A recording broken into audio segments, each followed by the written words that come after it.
Cholesterol తగ్గించే గుణాల గురించి, ఎందుకు తగ్గించాలి, ఎంత ఉంచాలి, రకరకాల బ్యాడ్ కొలెస్ట్రాల్స్ ఏంటి, గుడ్ ఏంటి, వీటి గురించి డిస్కస్ చేద్దాం. సో కొలెస్ట్రాల్ తగ్గించడం అనేది ఇన్ఫ్యాక్ట్ చాలామంది వాట్సాప్ గ్రూప్స్లో ఈ మధ్య చూస్తున్నాం. అది అవసరం లేదు, ఒక మోతాదు మించి తగ్గిస్తే రిస్క్, హాని అని ఇట్లా రకరకాల అపోహలు ఉన్నాయి. So it is important to dispel these fads and myths.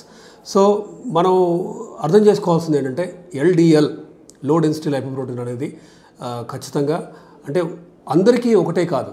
చాలామంది ఏం చూస్తారంటే రెఫరెన్స్ రేంజ్లో ఎంత ఉంది, కంటే తక్కువ ఉండాలి ఎల్డిఎల్ అని అట్లా రాసేసి వదిలేస్తారు. కానీ మీకు ఏజ్ అంటే మీరు 40 కంటే దాటి, మీరు మేల్ అయి ఉండి, డయాబెటీస్ ఉండి, స్మోకింగ్ హిస్టరీ ఉండి, ఇలా ఒక్కొక్క రిస్క్ ఫ్యాక్టర్ మీకు యాడ్ అవుతున్న కొద్దీ మీరు ఎల్డిఎల్ గోల్ని తగ్గించుకుంటూ రావాలి. ఓకే, ఇప్పుడు మీకు డయాబెటీస్ అన్కంట్రోల్డ్ ఉండి మీరు స్మోక్ చేసేటైతే మీ ఎల్డిఎల్ 70 కంటే తక్కువ ఉండాలి.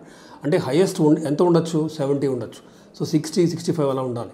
యావరేజ్ ఎల్డిఎల్ కనుక మీరు చూస్తే ఇప్పుడు ఒక అర్బన్ పాపులేషన్లో అది 130 నుంచి 160 వరకు ఉంటుంది.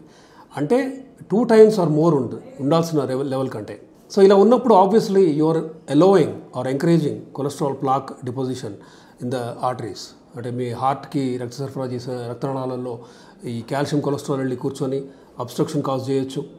మెదడుకి రక్త సరఫరా చేసే ఆర్టరీస్లో బ్లాక్స్ ఫామ్ అవ్వచ్చు. So there are some guidelines. Okay, ఇంటర్నేషనల్గా అమెరికన్ హార్ట్ అసోసియేషన్ అవ్వచ్చు, ఏడిఏ అవ్వచ్చు, ఈఏఎస్ యూరోపియన్ గైడ్లైన్స్ అవ్వచ్చు, మన సొంత cardiology society of India guidelines అవ్వచ్చు. అందరూ కూడా చెప్పేది ఏంటంటే LDL goals are different for each patient.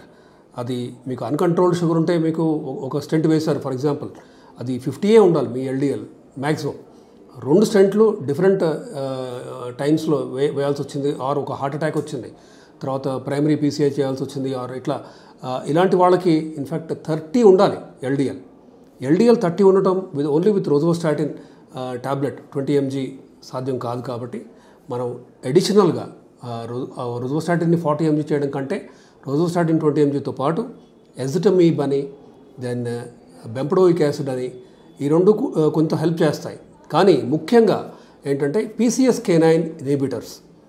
ఇవి యూజువల్గా ఏంటంటే ఇంజెక్టబుల్ రూపంలో స్కిన్లో ఇంజెక్ట్ చేసుకునే ఇంజెక్షన్స్. ఇవి కొత్తగా వచ్చిన ఇంక్లిసిరాన్ అనే ఈ PCSK9 ఒక రకమైన PCSK9 ఇన్హిబిటర్తో మనం ఎల్డిఎల్ గోల్ని సిగ్నిఫికెంట్గా తగ్గించుకోవచ్చు. అంటే ఉన్న లెవెల్ కనుక ఫర్ ఎగ్జాంపుల్ ఈ రోజోస్టాటిన్, ఎజిటమీబ్, బెంపడోయిక్ ఇవన్నీ వాడిన తర్వాత కూడా మీరు గోల్ రీచ్ అవ్వలేకపోతున్నారు, 50-60 ఉంటుంది. When it has to be 30, అప్పుడు మీరు ఖచ్చితంగా ఈ ఇంక్లిసిరాన్ అనే మందు వాడాల్సి వస్తుంది. ఇది వన్స్ ఇన్ 6 months. ఇది వాడితే కొలెస్ట్రాల్ ప్లాక్ రిగ్రెషన్ అవుతుందని కూడా ప్రూఫ్ ఉంది. అంటే మీ సిటీ యాంజియోగ్రామ్ కానీ చేస్తే 30-40% బ్లాక్ ఉంది, ఆర్ 40-50% బ్లాక్ ఉంది, స్టెంట్ వేసేంత తీవ్రంగా లేదు అన్నప్పుడు మీరు మీ ప్లాక్ బర్డన్ని తగ్గించుకోవడానికి వాడాల్సిన మందు ఇంక్లిసిరాన్. అఫ్కోర్స్ రోజోస్టాటిన్ ఈ వేరే కొలెస్ట్రాల్ తగ్గించే వేరే మందులతో పాటు అడిషనల్గా ఇవ్వాల్సిన మందు ఇది. కానీ ప్లాక్ రిగ్రెషన్ అవుతుంది అంటే ఫ్యూచర్లో హార్ట్ అటాక్ రిస్క్ తగ్గచ్చు అని కూడా స్టడీస్ చెప్తున్నాయి. కాబట్టి కొలెస్ట్రాల్ తగ్గించుకోవడం గురించి అపోహల్ని వీడండి. మీరు మీ కార్డియాలజిస్ట్ ఆర్ ఫిజిషియన్తో డిస్కస్ చేయండి. ఈ వన్ సైజ్ ఫిట్స్ ఆల్ లాగా కాదు, వన్ లెవెల్ ఫర్ ఎవ్రీబడి అనేది తప్పు, రిఫరెన్స్ రేంజ్ అనేది. సో ఖచ్చితంగా మీకు మీరే పక్కనున్న రిఫరెన్స్ రేంజ్ని చూసి ఒక కంక్లూజన్కి రాకండి. ఒక qualified evidence based medicine practice చేసే ఫిజిషియన్ని కలవండి, డిస్కస్ చేయండి. మీకున్న రిస్క్ ఫ్యాక్టర్స్కి మీ ఎల్డిఎల్ ఎంత ఉండాలి అని డిస్కస్ చేసుకోండి. సో ఖచ్చితంగా ఎల్డిఎల్ గోల్ని రీచ్ అవ్వాలంటే ఈ ఇంక్లిసిరాన్ గ్రూప్, PCSK9 గ్రూప్లో మనకి ఇవోలుక్యుమాబ్ ఉంది, రెపాతా అని అందుబాటులో ఉంది. అది వన్స్ ఇన్ 2 weeks. ఇప్పుడు కొత్తగా వచ్చింది మాత్రం వన్స్ ఇన్ 6 months.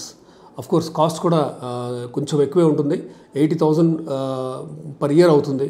బట్ మీరు సిగ్నిఫికెంట్గా మీ కొలెస్ట్రాల్ ప్లాక్ బర్డెన్ తగ్గించుకోవడంలో మీకు ఫ్యూచర్ హాస్పిటలైజేషన్స్ కానీ, హార్ట్ అటాక్స్ రిస్క్ కానీ ఇవన్నీ తగ్గుతున్నప్పుడు ఖచ్చితంగా ఆ కాస్ట్ పెద్ద ఎక్కువేమీ కాదు. కాబట్టి ఎల్డిఎల్ని అశ్రద్ధ చేయకండి. అలాగే ట్రైగ్లిసరైడ్స్, VLDL, టోటల్ కొలెస్ట్రాల్ ఇవన్నీ కూడా ఇంప్రూవ్ అవుతున్నాయి ఇంక్లిసిరాన్ అండ్ ఈ other group of lipid lowering మెడిసిన్స్తో. అలాగే HDLని పెంచడంలో కూడా కొన్ని మందులు హెల్ప్ అవుతున్నాయి.